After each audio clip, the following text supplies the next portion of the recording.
The Elan 340 was launched at the 2006 Southampton Boat Show and is a replacement of a highly popular cruiser racer, the Elan 333. Both were designed by Rob Humphreys, and although the modifications he's made are subtle, their combined effect has made a significant difference. The new model has a nearly plumb transom and stem, helping to create an extra 66 centimetres of static waterline length. The 340 is intended to be more performance oriented, both in terms of deck styling and light weather performance. The forward sections are finer and the rig is larger, around 60 centimetres taller than that of the 333. The larger rig is balanced by deeper keel options, either 1.95 metres or 2.1 metre drafts. Both keels feature large bulbs with low centres of gravity. The 340's deck layout is well organised and should work well for both short-handed sailing and fully crewed racing, although with a full crew the cockpit might get crowded at times. All lines are neatly led aft under the deck, giving a smooth, clutter-free view forward. And here's a tidy idea to keep lines out of the way of the main hatchway, especially when cruising or passage making. The 340's wheel is placed as far aft as possible, giving a good helming position both downwind and when close hauled. Backstay, traveller and mainsheet controls are all immediately in front of the wheel and are easily reached from the helm for short-handed sailing. The mainsheet is a 4-to-1 coarse purchase plus a powerful 12-to-1 fine tune, providing plenty of grunt. An 8-to-1 backstay purchase is well matched to the boat, making adjustment a near instant operation without undue effort.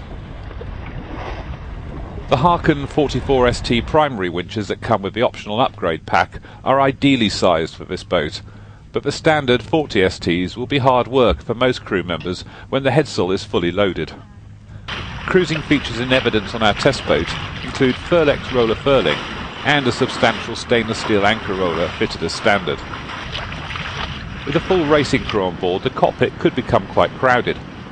There's ample space for helm, mainsheet trimmer, pit and one other trimmer, but space also must be found for the navigator tactician. There's only room for the driver after the helm. The 340's 9/10 keel-stepped rig is a relatively conservative double-spreader aluminium affair designed to take masthead spinnakers. The test boat was fitted with a standard 1.9 metre iron keel, which we found more tender than expected, with a tendency to round up in gusts unless the main was well depowered. Another flaw we found is that the broad stern sections lifted the upper portion of the rudder clear of the water at relatively modest angles of heel. Close hauled in 13 to 15 knots apparent, the boat is finger light on the helm and easy to place in a deep groove, making a little over 6 knots and tacking through 75 to 80 degrees. In stronger puffs, however, the weather helm bills quickly and the traveller needs to be eased early to maintain the course. The Elan 340 is designed to take both asymmetric and symmetric spinnakers. The test boat had a symmetrical spinnaker, and we found that on a broad reach the boat behaved well, and with just 12 knots of apparent breeze we made a creditable 7.8 knots.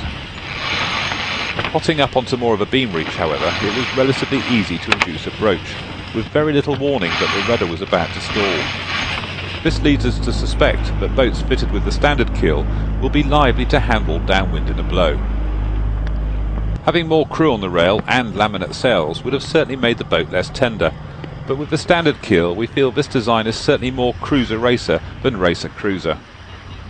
The deeper keel gives just 15 centimetres more draft, but its iron and lead composite construction gives a significantly lower centre of gravity.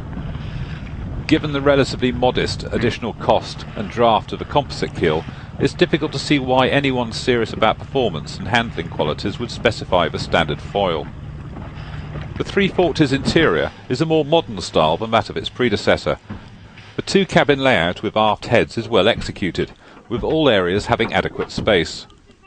Headroom varies from 1.85 metres in the saloon, aft cabin and heads, to a still respectable 1.78 metres in the forecabin. Stowage is good in each of the cabins, particularly so in the spacious forecabin, and in the heads compartment, which includes a large wet locker. The L-shaped galley has good stowage and twin sinks, although the top of the icebox or optional fridge doubles as the main working area, not entirely convenient. Cruising types may mourn the lack of provision for lockers or shelves with deep fiddles above the saloon seating, but racers will no doubt be glad that there's no opportunity for weighty clutter to accumulate in this area. The forward-facing nav station is well appointed, with plenty of space to mount instruments and a variety of stowage compartments, although a higher fiddle on the chart table would not go amiss. The Elan 333 was always going to be a hard act to follow, but the extra space and light weather performance of the new design helped give it the edge.